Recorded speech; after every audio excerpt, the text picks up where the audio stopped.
Assalamualaikum warahmatullahi wabarakatuh. Bismillahirrahmanirrahim. Allahumma salli wa sallim ala sayyidina Maulana Muhammadin wa ala alihi wa sahbihi asma'in amma ba'du. Yang sangat kula hormati ini wonten Habib Soleh bin Ali bin Hasan Al-Attas, Habib Ahmad sedanten para keluarga. Monggo sarang-sarang maos Fatihah supun kangge Habib Ali Syarifah Syifa sedanten keluarga. Al-Fatihah. A'udzubillahi minasyaitonir rajim. Bismillahirrahmanirrahim. Alhamdulillahirabbil alamin. Arrahmanirrahim. Maliki yaumiddin.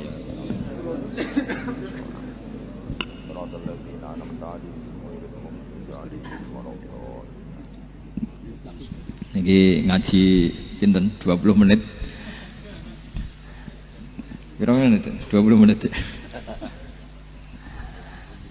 Bismillahirrahmanirrahim. Ini saya niat ngaji tentang yang populer mawon ya, tapi dimaknani secara detail ngangge tradisi ini ulama.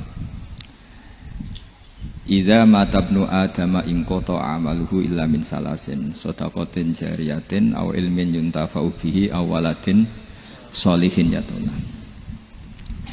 Kula maknani sing ketiga mawon, awaladin sholihin yatullah. Terus walad niku maknane anak. Anak niku saged anak nasab kados Habib Umar bin Nisbat Habib Soleh bin Nisbat Habib Ali namanya anak nasab. Lalu yang paling penting dari status anak niku soleh. Soleh niku status perilaku. Ya, dados soleh niku status ingkang soleh. Soleh niku maknane ingkang layak. Yat ulah nembe wonten sifat kedua ingkang dongakno. Terus pertama nu sementing soleh. Dikata saniki niku tiyang mendoakan orang tuanya, tapi mboten enten status soleh, rapati mandi. Jadi ini yang perlu diperhatikan. Jadi status soleh itu kita dapatkan dulu, baru yat ulah. Sekarang do menculot, anaknya do rapati soleh, terus dunga sakjane rapati mandi. Nah ini Habib Ali bejo, anaknya dijinakno soleh ya soleh tenan. Jadi ini pun niku nama merger nih, jadi soleh kamil. Tapi ngeten nggih, kula pesen karena Habib Soleh mulai kecil sama saya, sama-sama ngaji di Mbah Mun. Orientasi terbaik saking sunnah nabawiyah, gini ku keberlangsungan. Terus kula sering belajar tentang kitab-kitab samawi, kitab-kitab sing diriwayataken beberapa ulama ahli kitab sing pun disaken kalian ashabu Rasulillah sallallahu alaihi wasallam. Niku riyen Nabi Ibrahim niku pertama dadi Khalilur Rahman, kekasih Allah Khalilur Rahman. Niku mergi piyambake nu tersiksa protes. Terus kadang tiang saya ini kudu protes, tapi protes bukan kita demo. Protes itu tidak harus demo, protes. Ya Allah, dunia ini tidak fair. Engkau yang Tuhan, Engkau zat yang begitu penting, Engkau zat yang menciptakan langit dan bumi, Engkau zat yang memberi rizki, yang bikin air, bikin oksigen, semua kebutuhan manusia. Kemudian mereka tidak kenal Engkau. Ini tidak fair. Jadi beliau itu tiap malam itu ngumpat. Ini enggak fair dunia ini. Engkau yang begitu penting pencipta langit bumi, Engkau begitu penting yang menciptakan air, menciptakan kebutuhan manusia. Kemudian mereka tidak kenal Engkau. Ini tidak fair. Ini tidak benar. Jadi sering marah gitu. Karena sampean nggak bisa bayangkan kan, apapun hebatnya presiden atau menteri atau rektor atau kiai, terus nang desa nggak dikenali statusnya, diundang lek apa ning dilek itu gak keren blas. Karena ya sama kan, misalnya Habib Soleh Al-Attas, muridnya Said Umar bin Mbah Mun, terus nang desa diundang pening dilek itu kan gak keren blas. Awal dari keren tetap dikenal. Nah kemudian orang itu tidak kenal Allah. Makanya terus beliau sujud berkali-kali, ya Allah, sama siapa munajatnya beliau? Innahu la yahzununi alla ara ahadan fil ardi ya'buduka ghairi.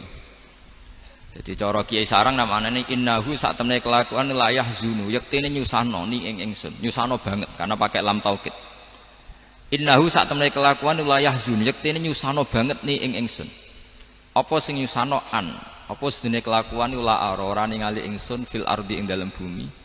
Ahad dan ing wong suci ya budu kang nyembah sapa ahad ka ing panjenengan wiri saliyane ingsun. Ya Allah, sungguh saya sangat susah Karena engkau zat yang begitu penting, kemudian yang tahu kalau engkau Tuhan itu hanya saya. Sampean ngenes gak misalnya ada orang melihat saya itu Umar Hafid kemudian tidak tahu kalau beliau orang alim, sampean sebagai muridnya ngenes gak? Ngenes kan? Ada orang memperlakukan Mbah Mun tidak tahu kalau beliau seorang alim alama, kita sebagai santrinya ngenes gak? Ngenes. Lah ini Allah yang Tuhan, kemudian orang tidak ada yang memperlakukan dia sebagai Tuhan, bahkan nyebut saja tidak mau. Itu ketersiksaannya Nabi Ibrahim. Kalau kita kan tersiksa mergo ora duwe, ora payu rabi, terus sing wis payu rabi ra iso wayo, ya gitu. Macam-macam kesulitan. Itu jadi apa jadi wali itu sudah berat karena orientasinya agak tentang Allah tapi tentang diri sendiri. Ana sing susah proposal ragu ya Mas Agam. Macam-macam. Artinya Nabi Ibrahim itu orang yang benar-benar Khalil Rahman. Beliau tersiksa ini karena dunia dianggap gak fair. Masa Allah zat yang begitu penting kemudian mereka nggak tahu. Maka awal dari nubuah itu apa? Menaukan, al-i'lan, mempermaklumatkan Allah di alam raya ini. Makanya nggak ada nabi kecuali memaklumatkan diri. Saya dulu awal-awal Habib Soleh mau nyai saya bilang orang alim itu harus ngaku kalau alim. Habib juga harus ngaku kalau Habib. Yang orang miskin tidak usah ngaku sudah konangan. Wong elek ora usah ngaku wis ketora elek. Sudah. Karena agama ini pertama yang menolong itu memaklumatkan. Sehingga pertama Nabi jadi Nabi dari Gua Hira, pertama apa? Cara saiki nggih kira-kira memaklumatkan. Tapi reso dibahasakno jumpa pers. Tapi yang jelas pertama yang dilakukan Nabi setelah di Gua Hira apa? Memaklumatkan diri kalau beliau adalah Nabi. Sehingga dikumpulkan semua, terus beliau memaklumatkan diri kalau saya ini Nabi. Karena nggak ada artinya Allah kalau tidak dimaklumatkan. Makanya di Quran itu kalau menyebut Allah atau menyebut kebenaran selalu dimulai dengan kata fa'lam, harus dingertikan. Kita ngerti kemudian mengertikan ke orang lain. Makanya saya sering dulu bilang ke Habib Soleh, nggak boleh orang soleh menyembunyikan diri. Karena nanti kalau orang-orang soleh menyembunyikan diri, sing zuhara ala wajhil ardi adalah sesuatu yang enggak benar. Coba misalnya gini, orang bisa terhibur lewat dangdutan, terhibur lewat maksiat. Sementara orang enggak bisa terhibur lewat thala al-badru alaina, asyraqal qanub dihaja dan sebagainya. Maka orang-orang soleh adalah orang yang bisa memaklumatkan Allah, memaklumatkan Rasulullah, memaklumatkan Quran dan supaya itu diterima. Karena awal dari orang terima itu tahu dulu. Nah ini tahu saja enggak. Makanya Nabi Ibrahim susah, ya Allah engkau zat yang begitu penting kemudian tidak diketahui, ini apa-apaan, enggak fair. Akhirnya Nabi Ibrahim diangkat sebagai Khalil Rahman untuk menaukan atau untuk memaklumatkan Allah Subhanahu wa ta'ala. Nah sebelum itu beliau dihibur, diterbangkan ke langit, ke alam malakut. Kamu susah ya, kenapa susah? Karena zat sepenting engkau kemudian tidak ada yang menyembah. Terus dijak ke alam malakut, ditunjukkan sekian juta malaikat, sekian ribu malaikat, semuanya membaca tasbih takbir. Ibrahim senang. Oh ternyata sing seneng jenengan banyak. Loh, coba kalau kita punya kiai kayak Mbah Mun, semakin yang seneng banyak kan semakin kita senang. Kalau nggak ada yang tahu kan kita tersiksa. Makanya ini penting sekali. Jadi pertama agama ini seperti ini itu barokahnya dingertikan, dimaklumatkan. Saya ini orang yang humul itu menutup diri betul, kecuali bab ngaji. Saya kalau ngaji terbuka. Sampai saya tidak tahu apa ada yang streaming apa direkam, saya tidak tahu. Pokoknya saya satu-satunya saya mau terbuka itu pas ngaji. Dan saya pede karena dulu ngaji saya benar. Saya tanya Mas Akom, sebetulnya kalau sama mau mulang terbuka bagus. Potensinya dua, konangan alimnya atau konangan. Ya resiko terbuka kan itu kok. Konangan alimnya. Nah daripada potensi yang kedua terus nggak mau ngajar ya humul, syaratnya wali ku humul. Oh, humul itu nggak menampakkan, memangnya mau menampakkan apa kalau nggak bisa apa-apa kan? Jadi saya tidak tahu itu humul apa bagian dari pengamanan diri. Apa mas? Apa? Aim. Jaga iman. Jadi Nabi itu pertama yang dilakukan apa? Memaklumatkan kalau Allah itu Tuhan. Jadi ciri utama orang soleh itu kalau kebenaran tidak mendominasi bumi ini. Jadi ciri utama orang soleh itu seperti itu. Makanya kenapa saya milih manhaj Tentu Habib Soleh Anda harus niru saya karena antar orang alim tidak boleh saling mengikuti. Tapi juga seterusnya nggak boleh saling ganggu. Saya itu ngaji di mana-mana itu guyon. Karena bapak saya suka guyon, Mbah Mun suka guyon. Alasannya bapak dulu sederhana. Orang sudah nyari hiburan dengan maksiat. Sehingga agama ini harus membawa keceriaan sosial, membawa keceriaan hati. Karena Allah ngendikan kul bi fadlillah wa bi rahmati fa bidzalika falyafrahu. Orang tuh harus senang dengan kebaikan. Orang happy dengan tola al-badru alina, happy dengan manakibul akhyar, dengan fadhailul akhyar. Karena orang di sana sudah senangnya itu kalau ada maksiat. Nah sekarang agama dibawa orang-orang yang tidak menyenangkan juga. Ngaji teko wis merengut. Ada muridnya salah duduk marah. Salah posisi meja marah. Lalu orang-orang kan mikirnya kan daripada ngaji dimarahin terus mendingan ndak. Makanya Nabi itu paling marah itu kalau satu kebaikan jadi problem. Mu'ad bin Jabal itu pernah ngimami lama sekali. Dan yang makmum itu akhirnya mufarokoh. Dulu belum ditemukan fikih, tapi orang ini sudah berani mufarokoh. Jadi ini termasuk mujtahid sebelum sebelum tahu Fathul Mu'in, tahu Wahab, dia sudah berani mufarokoh. Jadi sudah luar biasa. Karena bangsa ibadah yang agak-agak ngawur itu tanpa diajarin sudah do pinter sendiri. Dia mufarokoh. Ketika dia mufarokoh, komentarnya Mu'ad, dia munafik. Sholat belum selesai kok mufarokoh. Singkat cerita Mu'ad melaporkan itu ke Rasulullah. Si tukang penggembala ini juga melaporkan ini ke Rasulullah. Tapi apa kata Rasulullah? Yang Rasulullah itu yang bela, malah bela yang penggembala tadi. Afattanun anta ya Mu'ad. Kamu itu tukang fitnah. Agama ini kalau kamu model begitu orang lari. Basyiru wala tunafiru, yassiru wala tu'asiru. Padahal ini baca Quran panjang, harusnya akan ibadah. Tapi karena ini menjadi problem sosial, orang menjadi tidak nyaman jamaah, itu sudah disalahkan Nabi. Karena tadi, kalau agama ini jadi problem, maka masalah besar. Makanya sifat dasar Rasulullah apa khafiful maunah, biayanya murah. Makanya saya ngaji di mana-mana ya suka seperti ini. Mejanya enggak jelas, pengunjungnya juga enggak jelas. Semakin kacau semakin baik kira-kira. Nah, ini pengunjungnya juga seperti ini kan. Nanti sampean yang pidato, jadi tak beri hak gue jelek saya ini namanya aqomaddin. Kalau faman tarokaha fakot. Jadi pilihannya kalau gak aqomaddin ya ada maddin. Jadi kenapa banyak kiai yang ceria? Karena tadi satu-satunya cara kita menandingi hegemoni maksiat adalah pembawa taat itu ceria. Karena orang itu mesti mencari kebahagiaan. Sebab itu para nabi itu mengajarkan agama ini dengan cara yang bahagia. Misalnya mangqala la ilaha illallah dakhalal jannah. Nabi tidak ngendikan gini, mangqala la ilaha illallah terus salatnya benar, puasanya benar, belajarnya benar, jadi kiainya benar. Wah itu kalau itu panjang sekali, banyak yang enggak masuk surga. Sementara kubu yang lain kampanye sudah tenang bersama bapaknya di surga. Lah kita kampanyenya kon salat ra mesti ditampa. Puasa ya ra mesti ditampa. Wes repot, syaratnya ditampa ikhlas wangel. Kowe ora bakal iso. Berarti maknane kan ra bakal mlebu swarga. Akhire wong kan mikir, wis salat tetep ra swarga, puasa tetep ra swarga, mendingan ra salat. Jadi kita ini kan bersaing sama kampanye sebelah gitu. Makanya saya milih manhaj pokoknya Islam apik. Tapi bukan berarti saya menyepelekan aturan-aturan dalam sholat, karena yang kampanye itu sudah banyak. Biasanya kiai-kiai sing kereng kampanye tentang sing kereng-kereng ini. Itu saya manfaatkan, ya sudah, itu bagian jenengan. Jadi orang itu harus mikir. Agama Kristen itu diterima di Eropa di mana-mana. Di antara sebabnya adalah karena orang dijamin masuk surga. Orang mau kayak apa faseknya tetap kalau mati bersama. Kita enggak, sudah kiai, sudah mulang terus masih didoain. Semoga amal baiknya diterima, amal buruknya masih ngeper apa?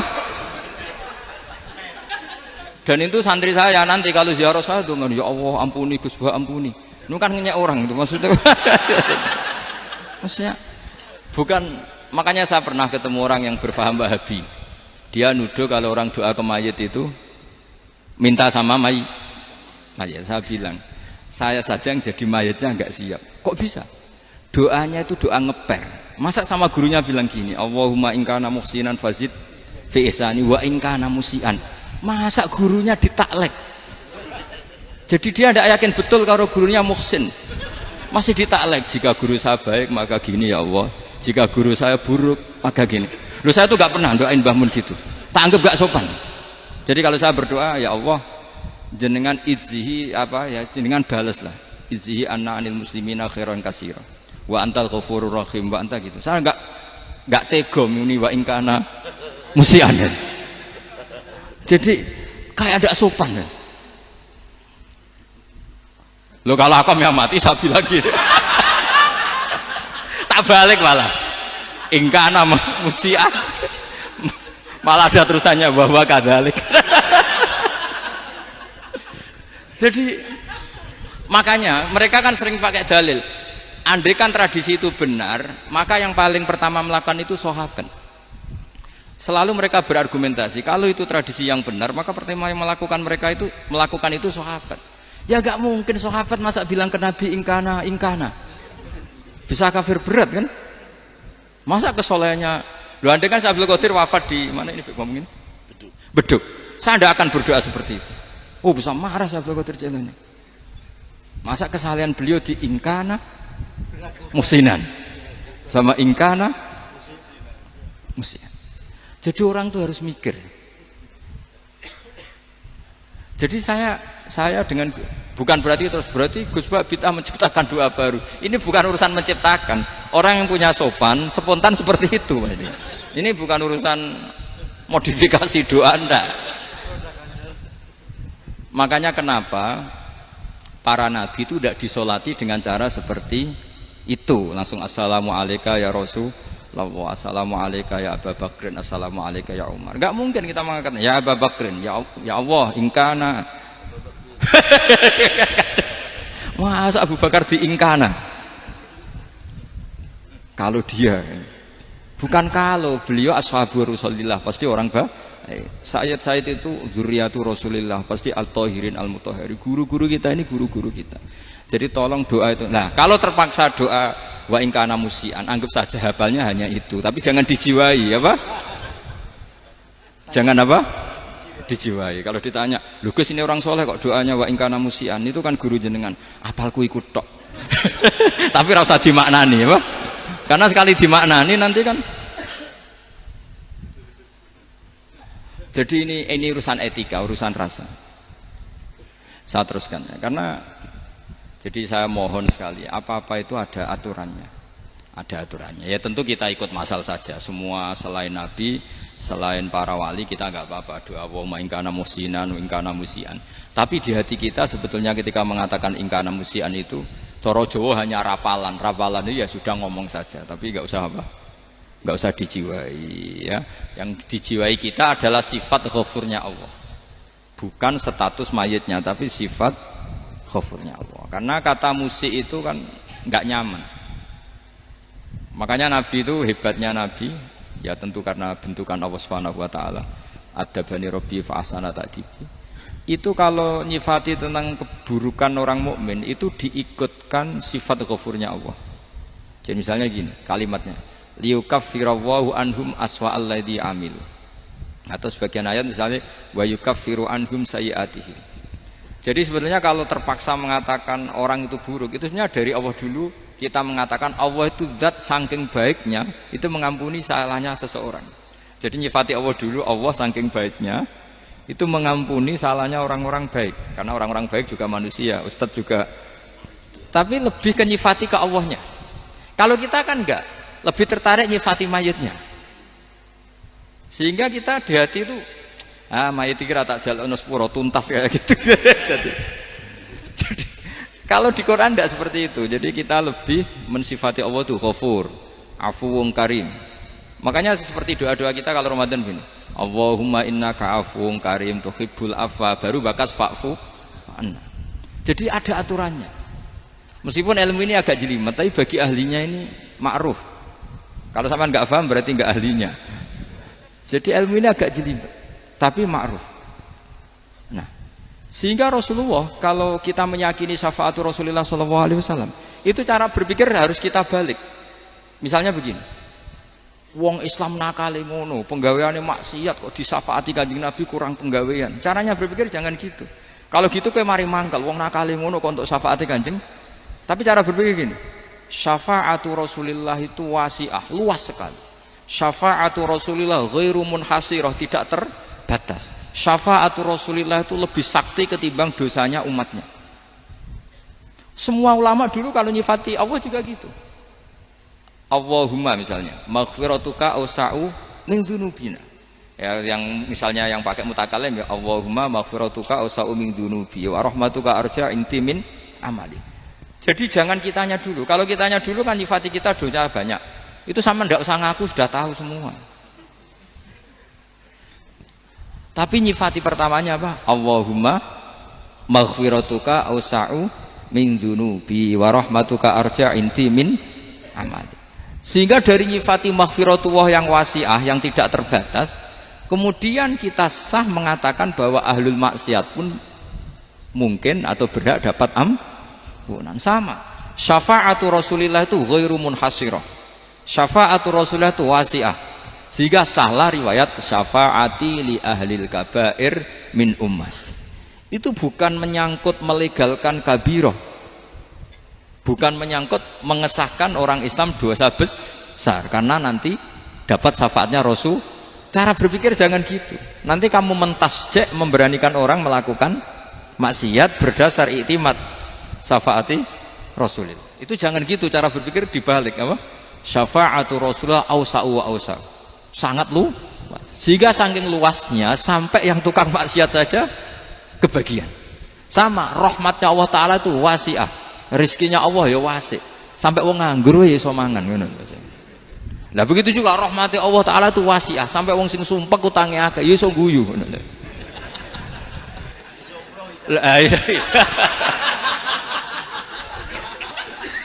Tapi kalau dibalik, misalnya saya diprotes kiai, saya pernah juga diprotes, Gus umat kok mbok latih guyu, padahal mereka maksiate akeh, utange akeh gini-gini.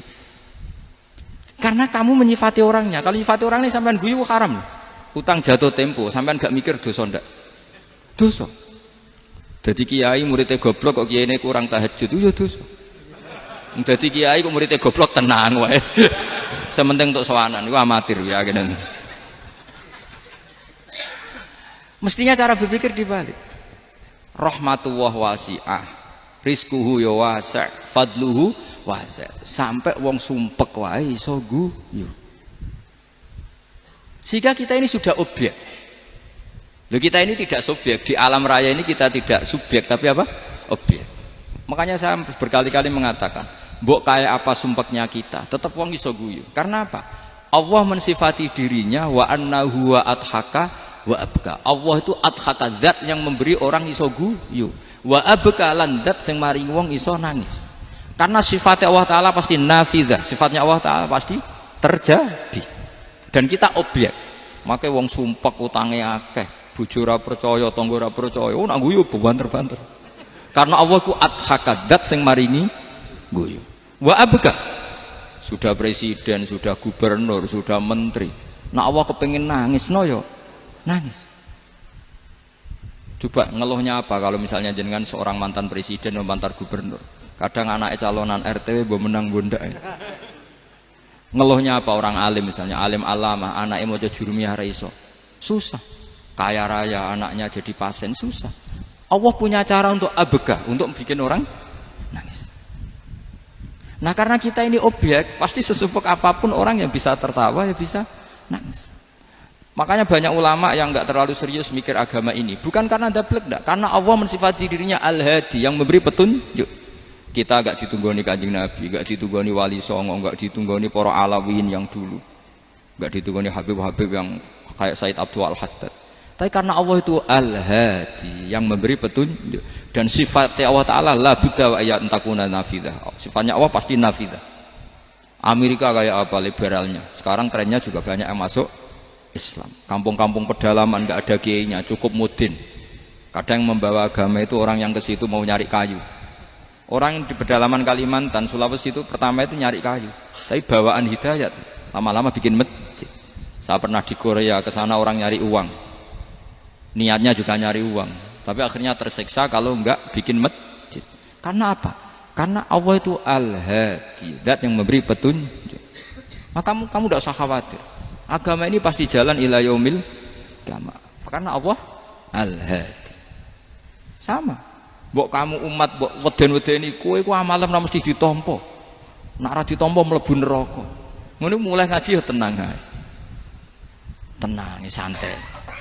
Bahkan kadang bilang gini, Pak Yai tadi gak bener, masa ngecap orang mlebu neraka. Kita yang masyarakatnya gak tahu pintunya, Pak kayaknya tahu pintunya.